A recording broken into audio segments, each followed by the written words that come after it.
in this demo, I'm going to show you guys how to set up the hole punch registration.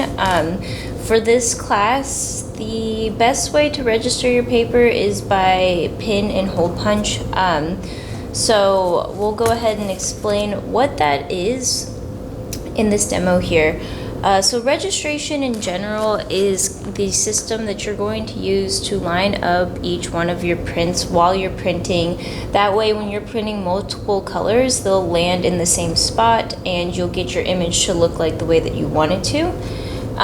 And so this sort of hole punch registration is just one way to register your paper.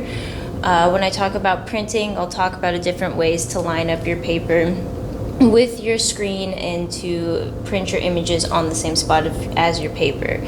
But for this one, I'm going to talk about, the pin and punch thing. So what I have here is I have all of my papers that I had torn down in the previous demo. So I've got all my papers. I have these first couple hole punched up here, but what you're going to start with is your paper. And again, like I said in the paper tearing demo, I had torn my paper down to be a little bit longer than the final size of my print. So I gave myself enough room for my hole punch registration. We've got a couple different pins here. We've got the Talkish pins. These are the pins that I prefer to use. I really like these a lot more than the other pins. However, you can only purchase them in a pack of 25, and a pack of 25 of these costs about $50. So that's probably not going to work out too well for a lot of you. Plus, you don't really need 25 of them. So the pins that we will be using for this class will be these guys right here. They're going to be the Turns Burton pins, and I recommended these off of Dick Blick, and you can get them off of Dick Blick for about what is it, like $6 or $7. So as you can see, I put some blue tape over top of the pin part. The actual pin itself is a little bit smaller than the hole punch, than your standard hole punch. So in order to prevent my paper from wiggling around, I put some blue tape over top of the little pin parts. That way it makes the circumference a little bit wider and fits a little bit better in my hole punch. And then also down here, I have a piece of paper. You can also use a piece of chipboard or something a little bit sturdier. I just had a piece of scrap Stonehenge lying around, so I'm going to use this. But I have a piece of paper that is the exact same width as the paper that I'm using for this project. So I'm going to use this as the base for my registration jig. So this will be the thing that I'll be using throughout my printing process to keep my paper in place and to tape my pins on. That way it doesn't move around while I'm printing, and all of my images will print hopefully on the same spot of each of my pieces of paper. So what I'm going to do now is I'm going to take my 3-hole punch. I'm using just your standard binder 3-hole punch here. You can get these from Staples, Walmart, wherever. In the lab, we have a special fancy printmaking Talkish hole punch. However, since like I said, those things are kind of pricey, and I'm not gonna ask you guys to go out and buy professional expensive equipment. That's silly. So you can just use your standard 3-hole punch, or if you have just a 2-hole punch or whatever. But I'm gonna be using this for this demo today. What I'm gonna first do is I'm going to punch the holes into my paper. So with my little 3-hole puncher here, I found that you can punch about 3 sheets of Stonehenge at a time without it, messing up or whatever. It makes a clean punch through about 3 sheets of paper if you press down pretty hard. For me, it's important, and also for you, it's important to make sure that your hole punches land on the same spot on each of your pieces of paper. So ideally you would want to take all of your paper, put them into the hole puncher and punch them. However, with this 3-hole punch, it doesn't necessarily have the oomph to do that.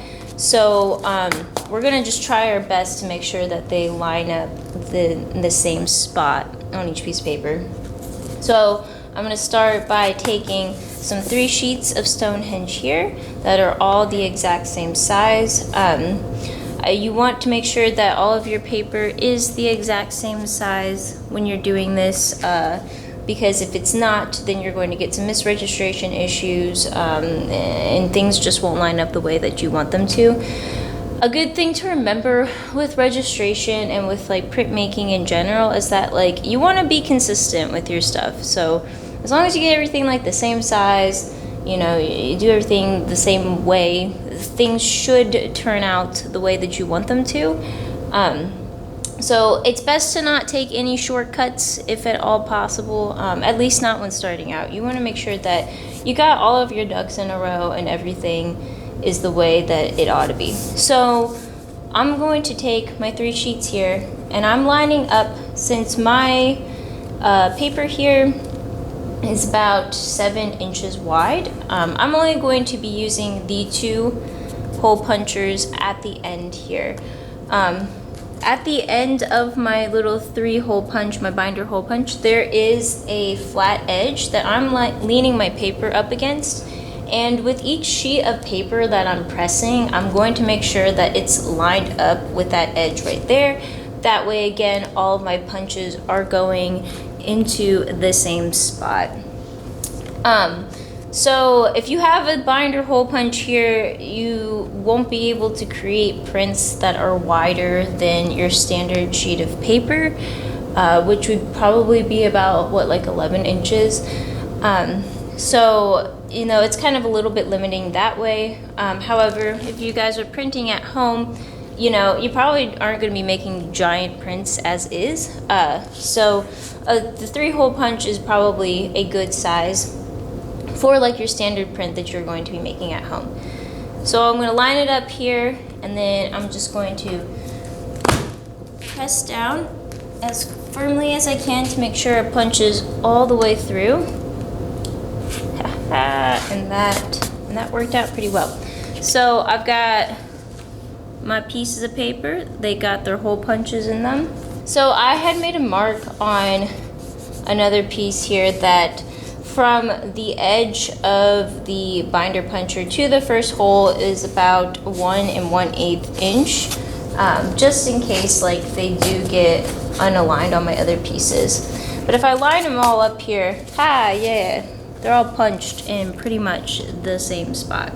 So that's good news, I guess. So anyway, so I'm gonna go ahead and continue punching the rest of my paper here. Oh, another thing to note, I don't know if I mentioned this before, but you want to make sure that you're hole punching on the front of your paper. Don't hole punch on the back, because this will come into play when we go to print later. When you go to print, you're going to be printing on the front of your paper. Your registration will be put down, so that way the front of your paper will be facing when you like put it into your little registration system. So make sure that you hole punch on the front of your paper and not the back. I've done that mistake so many times. Yeah, it'll save you just a lot of heartache, I suppose. So I'm taking another couple sheets of Stonehenge here. I'm lining it up with the side of my paper here. And then also flush with the back edges of my little hole punchers. There are little back edges of the hole punch. So making sure that everything is in roughly the same spot. Punch that down.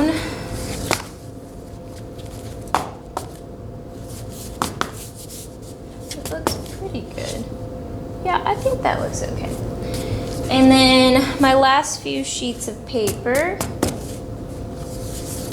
Do the same thing. Wait, do 2 at a time.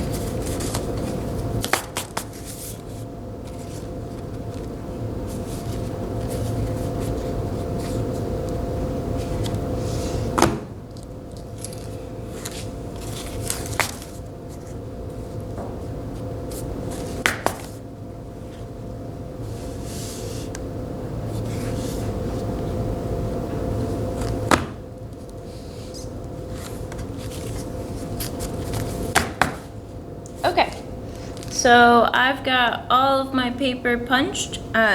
You want to make sure that you do this with every single sheet of paper that you are going to be printing with. So like I said in the paper tearing demo, that you want to tear more paper than the size of your edition, just because for like oopsies or like mess ups or whatever. Same thing with hole punching. You want to hole punch all of the paper, including the extras, because like you never know what's gonna happen. So now that I have my paper all hole punched, I'm going to set up my little registration jig. So I've got my piece of scrap Stonehenge that's about, I would say that's like about like what, 3 inches wide, but that is the width of my paper. So if you see here, got it like, yeah, it matches up with the width. Whoops, sorry. It matches up with the width of my paper. That way I can keep my registration the same. And I'm going to be taking my little pins here, and I'm going to line my paper up in with the pins. This is an arbitrary measurement. I know that some printmakers can be pretty anal about this, but this works just well for me, so I don't really care. And I'm going to just line it up with the edge of my paper here. And I'm taking some blue tape. You can take Scotch tape, whatever tape, anything you want tape, doesn't really matter. And I'm gonna go ahead and tape down my pins to my paper to make sure that they don't move around while I'm printing.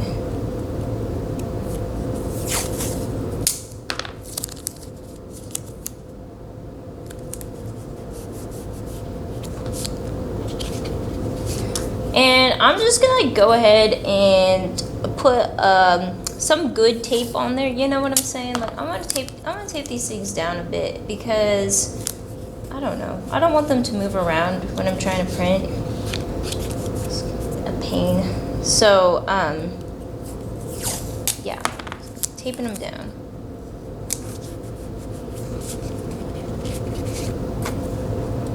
You don't want to like glue them down, because you want to be able to reuse these pins for other projects, especially if you have other papers at other sizes. You know what I'm saying? So just tape will do. But I'm doing like, you know, a pretty secure botched tape job here. So that way they're not like moving while I'm printing. Okay, so ta-da, here's my registration. So then I can easily pop off one paper after I print it, keep my registration down, put on another piece of paper, and then pop that off once I print it, and so on and so forth. So yeah, so that's kind of the low-key way to make a registration system. Again, the pin and hole punch registration might be your best bet for this class. Everybody's a little bit different. When I'm printing, I'll show just the standard blue tape, corner blue tape registration system as well. But a lot of people seem to find success with this one. So yeah, so that's how you create a hole punch registration with the Turns Burton pins. For those of you who do purchase the Talkish pins and you want a demo on how to create a registration system with that, let me know. But like I said, I recommended you guys get these pins because they are a lot cheaper. And yeah, so that's how you're going to create your registration system for your prints.